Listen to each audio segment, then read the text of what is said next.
अस्सलाम वालेकुम। Kamran cooking studio में आज हम बनाएंगे बेसन का चीला जो शुगर के मरीज़ों के लिए बहुत ही मुफीद चीज़ है।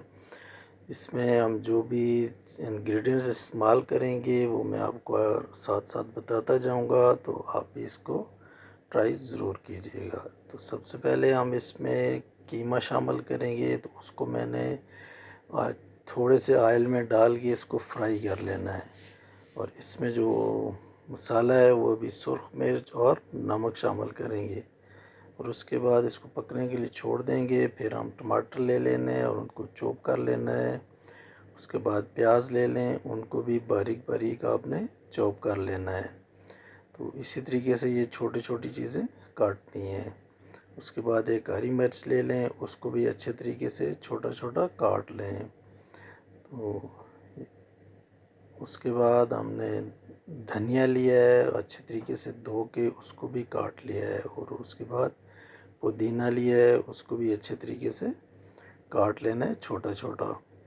और उसके बाद हमने सब्ज़ मेथी ली है और उसको भी बारीक काट लिया है। ये सारी चीज़ें इसमें हम शामिल करेंगे। और उसके बाद पालक है, और पालक को भी अच्छे तरीके से धो के उसको भी हमने छोटा छोटा काट लेना है। इसमें ये सारी चीज़ें शामिल करेंगे हम। ये आप देख सकते हैं कि पालक और उसके पत्ते वगैरह सब हमने काट लिए हैं। अब ये सारी चीज़ें टमाटर, प्याज, धनिया, हरी मिर्च, पुदीना और सब्ज़ मेथी, अभी इसमें जो स्पाइसेस हम डालेंगे वो हम शामिल करेंगे। इसमें ये नमक हम शामिल कर रहे हैं, सुर्ख मिर्च जाएगी, हल्दी जाएगी और काली मिर्च जाएगी।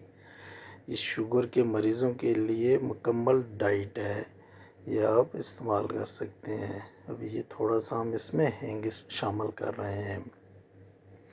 अभी इसको अच्छे तरीके से हम मिक्स कर लेंगे, मसाले और बाकी जो सब्ज़ी हमारी वो मिक्स हो जाए। और उसके बाद एक अदद अंडा हम इसमें शामिल करेंगे कि ये मसाला जो है ना, ये आपस में जब हम बनाएं तो ये टूटे नहीं। अभी इसमें हम अंडा में डाल रहे हैं। उसके बाद हमने जो कीमा फ्राई किया था अच्छे से, वो भी हम इसमें शामिल कर रहे हैं। कीमा को हमने अच्छी तरह भून लिया था। तो अभी इसके बाद हम इसमें बेसन ऐड करेंगे और इसको भी अच्छे तरीके से मिक्स कर लेंगे। और फिर थोड़ा सा इसमें हम पानी ऐड कर देंगे। बेसन आप अलग से भी बना सकते हैं और इस तरीके से भी आप बैटर तैयार कर सकते हैं। अभी एक पैन लें और उसमें थोड़ा सा ऑयल का लेके उसको पूरे पैन पे ग्रीस कर लें। ज़्यादा ऑयल नहीं डालना है, इस तरीके से पूरे के नीचे सारा ऑयल बिखर जाए।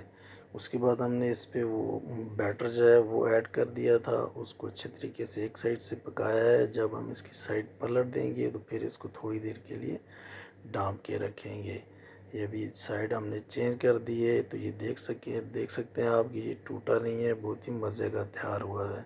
तो शुगर के जो भी पेशेंट हैं वो ये इस्तेमाल कर सकते हैं। दूसरी रोटी नुकसान देती है, तो ये इस्तेमाल करें। मिलते हैं नई वीडियो में। अल्लाह हाफिज़।